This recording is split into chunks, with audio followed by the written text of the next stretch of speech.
BFM Business partenaire. BFM Business, Tech Co Business, la chronique expert.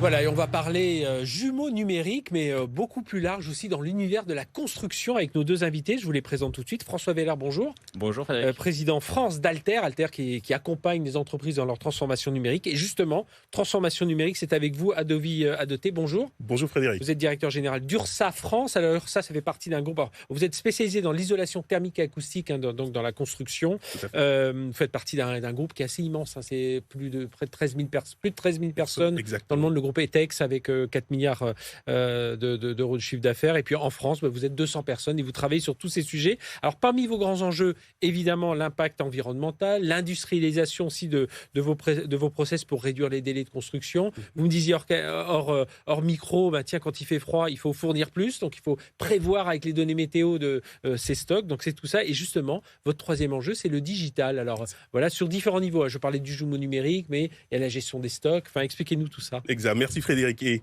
déjà pour poser le contexte, le URSA France, que j'ai l'honneur de diriger, est un acteur majeur de la rénovation énergétique.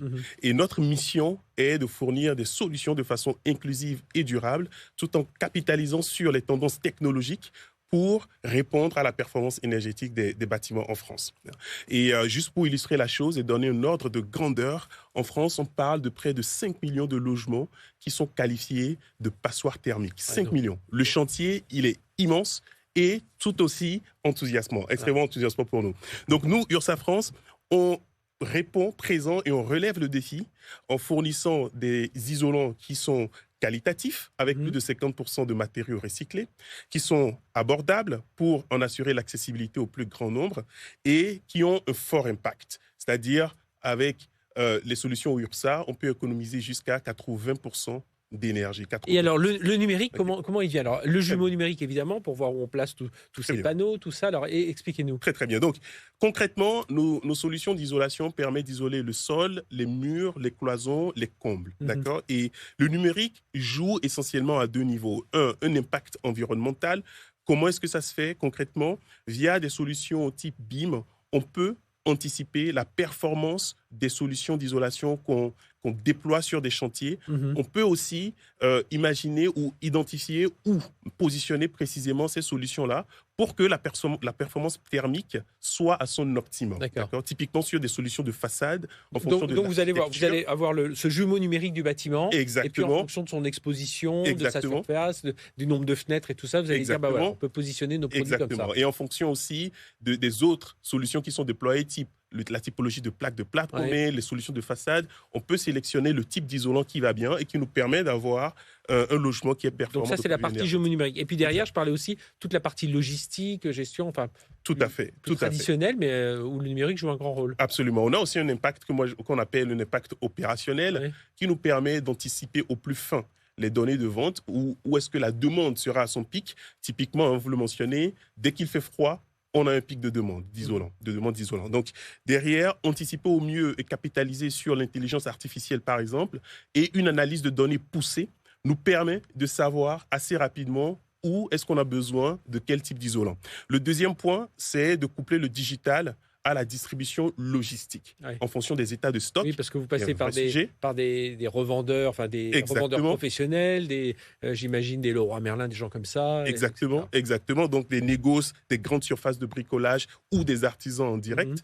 On arrive à offrir, grâce aux solutions digitales, la meilleure solution au bon moment, au bon endroit. François Weller, donc du coup, on a besoin d'accompagnement dans cette transformation numérique. Et c'est là où vous intervenez. On a entendu sur les jumeaux numériques, donc avec de la simulation numérique, qui est l'une de vos spécialités chez Alter. Et puis, pour toute la maintenance, expliquez-nous un petit peu là, de ces cas précis. Alors, oui, comme vous l'avez dit, donc effectivement, nous, l'idée, c'est d'apporter de la technologie. Donc, en simulation numérique, d'avoir des logiciels capables de simuler ces phénomènes physiques ou de modéliser les matériaux, parce qu'il y a aussi l'idée d'améliorer, de concevoir des matériaux optimums sur les besoins, encore plus en amont. Mais c'est comme d'habitude, c'est l'accompagnement au-delà de l'outil, c'est-à-dire de rendre ça abordable techniquement, d'avoir des logiciels qui soient accessibles, pas simplement à de la R&D d'un grand constructeur automobile aéronautique, mais également dans le bâtiment. Accessible économiquement, il faut avoir des systèmes de licence qui ne coûtent pas des fortunes et qu'on peut pouvoir utilisés à différents moments ou dans différents intervenants de l'entreprise. Et puis l'accompagnement aussi humain derrière. Les logiciels restent des outils. Oui. Comment on fait pour adapter aux besoins du client? Donc, c'est là où on travaille ensemble, URSAF France et Alter. Puis de l'acculturation. C'est ça, pour pouvoir utiliser les outils au bon moment. Donc, sur la simulation numérique, on en a parlé, au jumeau numérique. Et puis, sur la data. Et là, dans la data, comme très souvent, on peut faire énormément de choses. Oui. Donc, déjà, la première chose qu'on a faite ensemble, c'est d'essayer de regarder les cas les plus intéressants. Parce que ce soit d'un point de vue consommation, d'un point de vue technique, mais aussi d'un point de vue temps humain passé. URSA avait déjà cette hygiène de la data, comme ça que je l'appelle. Oui, alors après, Adobe me le disait en micro, je pense que ce n'est pas un secret, le côté expérimental. Oui. C'est basé beaucoup sur l'expérience des gens. Bien évidemment, l'analyse de données, on ne l'a pas inventé avec les logiciels, les gens en font depuis des siècles. Mais avec l'expérience, avec du savoir-faire, tout le défi, c'est d'arriver à voir comment les outils peuvent nous aider. Ça ne sert à rien de remplacer ce qui marche très bien, j'ai souvent l'habitude de dire ça, ou d'imaginer des canons pour tuer des mouches. Donc vraiment, l'idée, c'est de voir les cas d'application où on a le plus d'impact à moindre effort. Oui, donc avec de l'analyse prédictive, du calcul. Ça veut dire acculturation aussi forte, parce que votre métier, c'est avant tout de vendre ces panneaux isolants, thermiques et acoustiques. Donc là... Enfin, comment ça se passe, voilà, très concrètement? Oui, bon, très concrètement, déjà, comme François le mentionnait précédemment, la première idée, c'est d'identifier les solutions qui vont pouvoir délivrer de l'impact assez rapidement, tout en requérant le moins d'efforts possible pour les équipements internes. Puis sans désorganiser l'ensemble. Sans désorganiser, exactement, parce qu'il ne faut surtout pas perturber notre capacité à fournir nos clients dans les temps avec les bons produits dont ils ont besoin. Donc, déjà, on fait ce travail en amont d'identification, et une fois qu'on a ciblé quelques cas d'usage concrets, je pense notamment à la prédictibilité de la demande. Là, on va aller beaucoup plus loin et définir tout un plan de gestion du changement pour embarquer. Sur l'aspect acculturation, pour moi, il y a deux aspects vraiment importants. Un, c'est que ce soit démystifié, donc vraiment le côté c'est accessible à tout le monde, c'est pour nous, même dans le bâtiment. Et deux, d'être porté par la direction générale. Donc là, ce qui est très important, c'est que même dans un cycle économique très compliqué, très incertain du bâtiment comme aujourd'hui, que Adobe porte au sein de ses équipes le fait que c'est pour nous,